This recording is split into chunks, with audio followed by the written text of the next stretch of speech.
Hello and welcome to our English learning channel. سلامونه ګرانو زده کوونکو، بیا هم زموږ چینل ته ښه راغلاست. په دې کلاس کې به موږ خبره کوو په past continuous tense باندې.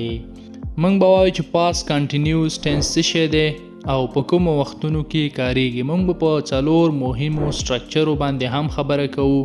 نو ان شاء الله ډیر د کمال او ښکلی کلاس دی. په دې کې به تاسو مکمل په past continuous tense باندې پوه شئ. نو راځئ چې دا کلاس هم سٹارټ کړو.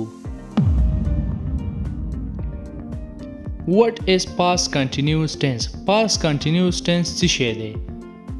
تیرا جاری زمانہ یا simple past continuous tense، ساده تیرا جاری زمانہ. Past continuous is used for an action that was happening at a specific time in the past. تیرا جاری زمانہ د هغه عملونو لپاره کاریږي کوم چې په تیر وخت کې په یو مشخص او ټاکلي وخت کې ترسره کېدل. When do we use past continuous tense? Past continuous tense یا تیرا جاری زمانہ موږ څه وخت کاروو؟ اول action happening in the past، هغه عمل چې په تیر وخت کې ترسره کیږي. لکه I was sleeping at 10 PM، یعنی د شپې په 10 بجې باندې ما خوب کولو ویده ومه. ګوره دا یو اکشن دی چې په یو ټایم یعنی 10 بجې معلوم وخت کې ترسره کېدو. دویم two actions together، دوه عملونه چې یو ځای ترسره کیږي په تیر وخت کې د هغې دپاره هم کاریږي. لکه while I was studying، هغه وخت چې ما مطالعه کوله my friend was watching TV، زما ملګري ټي وي کتو، یعنی زه ناستم مطالعه مې کوله لګیا ومه او زما ملګري ټي وي کتو. ګوره دا دوه اکشنه دي که نه، یو مې مطالعه کوله او ملګري مې ټي وي کتو. دا دوه اکشنز یا دوه وربه شو، نو د دې دپاره هم کاریږي. بل interrupted action، د ودرېدلو او هغه عملونو لپاره چې هغه د یو ټیم لپاره ودرېږي د یو مزاحمت د وجې، د هغې دپاره هم کاریږي. لکه I was sleeping when he called me، یعنی زه ویده ومه خوب مې کولو کله چې هغې ما ته رینګ وکړو. I was sleeping، زه ویده ومه when he called me، کله چې هغې ما ته رینګ وکړو. ګوره دا انټرپټډ اکشن شو که نه، زه ویده ومه بس په منځ کې هغې ما ته رینګ وکړو، یعنې زما خوب یې د یو وقبې دپاره ودرو، مزاحمت یې راته وکړو. انټرپټډ مطلب یو کار د یو څه وجې د لاسه چې لږ ساعت ودرېږي. موږ سره د دې مهمې څلور سټرکچرې دي. اولنی سټرکچر پازیټیو سټرکچر، مثبت سټرکچر. Subject plus was، were plus were plus ing plus subject plus complement. موږ به اول سنټنس کې رالو subject I، بیا به د I سره راواخلو was، I was. بیا به verb راوالو study، ing به ورسه ولګو studying، I was studying. بیا به object راواخلو English، I was studying English. بیا به راواخلو complement، I was studying English at school، یعنی ما په سکول کې انګلیش مطالعه کولو. I was studying English at school، یعنی زه لګیا ومه په سکول کې مې انګلیش مطالعه کولو. ګوره په سکول کې مې انګلیش مطالعه کولو، یعنی دا past continuous tense دی. په تیر وخت کې زه لګیا ومه او انګلیش مو مطالعه کولو. لکه زه تا ته وایم چې لکه پرون ما په سکول کې انګلیش مطالعه کولو لګیا ومه، نو دا چې شو past continuous tense شو. بل دلته ګوره موږ was او were په دې سټرکچر کې لرو. دا was او were چې دي دا د SMR دویم حالت دی. SMR موږ چې وو په present continuous tense کې کارول کړه، نو دلته موږ په past continuous tense کې was او were کارو، یعنی was او were د تیر وخت لپاره کاریږي. لکه I was، زه وم، they were، هغوی وو.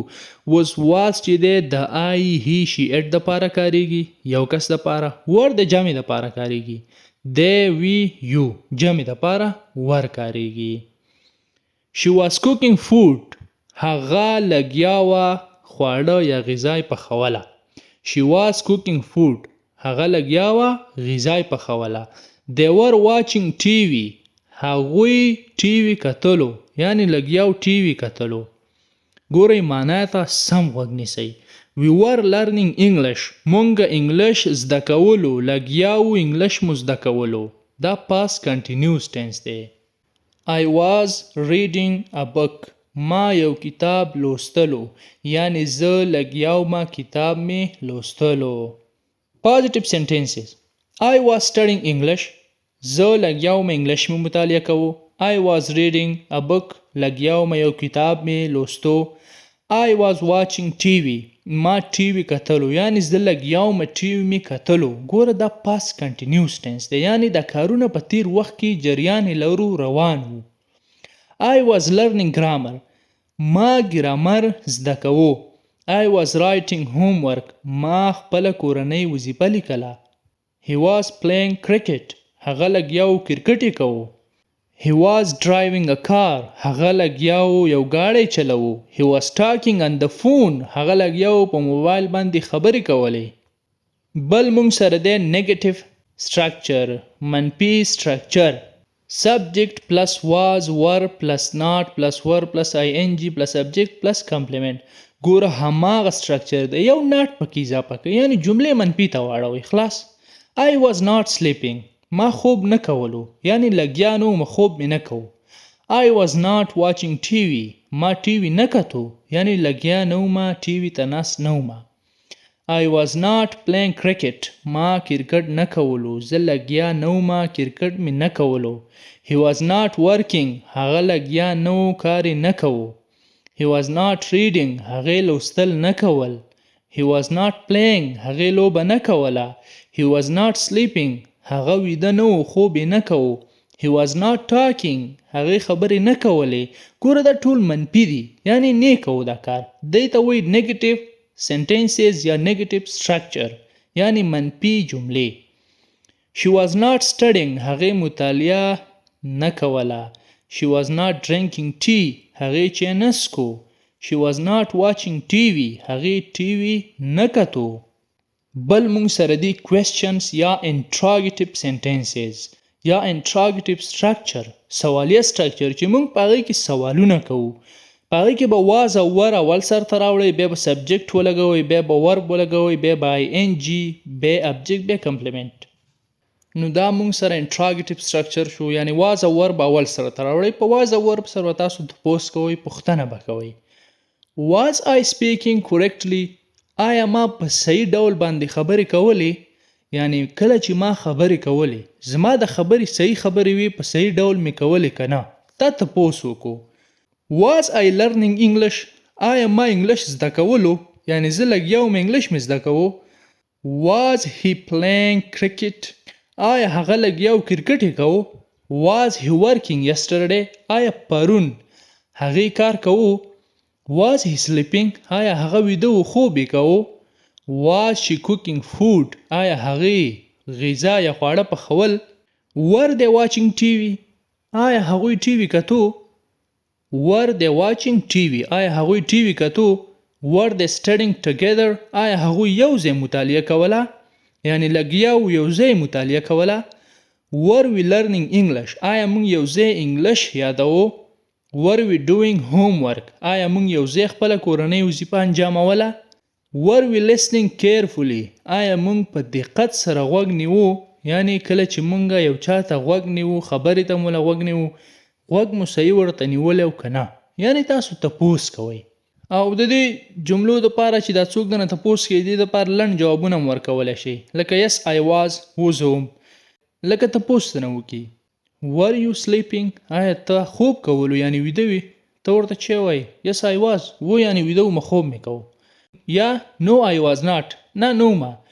که دا لنډ کوي بیا wasn't راځي. No I wasn't. یا no they weren't نه هغوی نه وو. ګوره was not wasn't were not weren't یعنی دا لنډیز دی لنډیږي. یو خبره په یاد لرئ چې په past continuous tense کې یعنی که هغه past continuous وي که present continuous وي که future continuous وي چې continuous tense و په هغې کې به د verb سره ing خامخا لګوئ. یو خبره بل په یاد لرئ، هر هغه ورب چې هغه په ای باندې ختم شوی وي نو د هغې نه به ای لرې کوئ آی ان جي به ورسره لګوئ. لکه میک مطلب دی جوړول، ګوره په ای ختم دی، دا ای به ترې لرې کوئ میکینګ. کله چې په کنټینیوس ټینس کې کاروئ مقصد لکه آی میکینګ ا کیک، زه یو کیک جوړوم، نو ګوره میکینګ ای به ترې لرې کوئ. رایټ ای باندې ختم دی که نه، ای به ترې لرې کوئ آی ان جي به ورکوئ رایټینګ. ډرایو چلول، ډرایوینګ یعنی آی ان جي وخوړو او جاری زمانه شوه.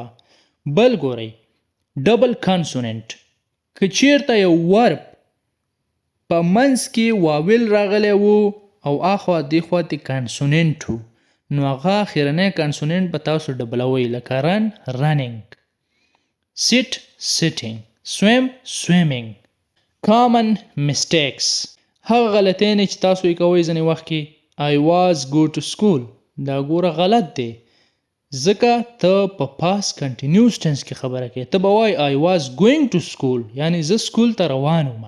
they were play فوټبال، هغوی فوټبال کو، ګوره دا غلطه ده. they were playing فوټبال یعنی آی ان جي به ورکوي. بل موږ سره منفي سوالیه سټرکچر دی. نیگیټیو انټراګیټیو سټرکچر چې دی دا د تایید دپاره یا د کنفرمیشن دپاره کاریږي. لکه چا نه موږ تایید غواړو، زه درته وایم آیا زه لګیا نه وم انګلیش مې نه مطالعه کوو، ګوره آیا زه لګیا نه وم انګلیش مې نه مطالعه کوو، پوښتنه مې وکړه خو پوښتنه مې منفي ده، نو دلته زه تایید د دې کس نه غواړم چې آیا زه لګیا نه وم انګلیش مې نه مطالعه کوو، هغه به ته وایي چې ولې دې نه مطالعه کوو، نو ته دلته تایید غواړې. هغه سټرکچر داسې دی واز ور پلس سبجیکټ پلس ناٹ، یعنی سبجیکټ نه به دې خوا ناٹ ولګوئ، ورب آی ان جي ابجیکټ کمپلیمنټ به ولګوئ.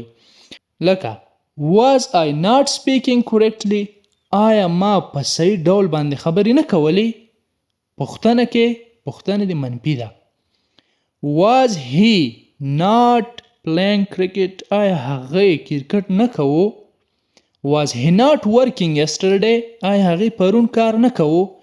ګوره موږ تایید غواړو یو کس نه، زه درته وایم چې آیا هغې پرون کار نه کوو، ته راته وایې چې ولې نه کوو، یعنی زما د خبرې تایید دې وکړو چې ولې نه کوو کار. اوس په د اخره کې چې دی تاسو یو وړوکی کنورسیشن کوئ. what were you doing yesterday، تا پرون ورځ چې کول. ګوره سوال مې درنه وکړو، پرون ورځ د چې کول په چې باندې لګیا وي، ته وایې I was studying English، ما انګلیش مطالعه کوو یعنی لګیا وم انګلیش مې مطالعه کوو. was your friend watching TV، آیا ستا ملګري ټي وي کتو، ته به څه وایې yes he was، و هغې کتو. were they playing cricket، آیا هغوی کرکټ کوو، لګیا وو کرکټ یې کوو، ته به څه وایې no they were not، نه هغوی نه کوو یا no they weren't. Great job students. Now you understand past continuous tense. یعنی اوس تاسو په past continuous tense باندې انشاءالله پوه شوئ. Practice these sentences every day and repeat this lesson again. هر ورځ دا کومې جملې چې مې درته په دې ټینس کې وویلې دا ځان سره تکرار کړئ، انشاءالله د دې سره به ستاسو دا ټینس په صحیح او پریکټیکل ډول باندې زده شي او ورځنی انګلیش په مو ورسره ډېر مضبوط شي. نو نیکسټ ټایم به بیا ملاویږو.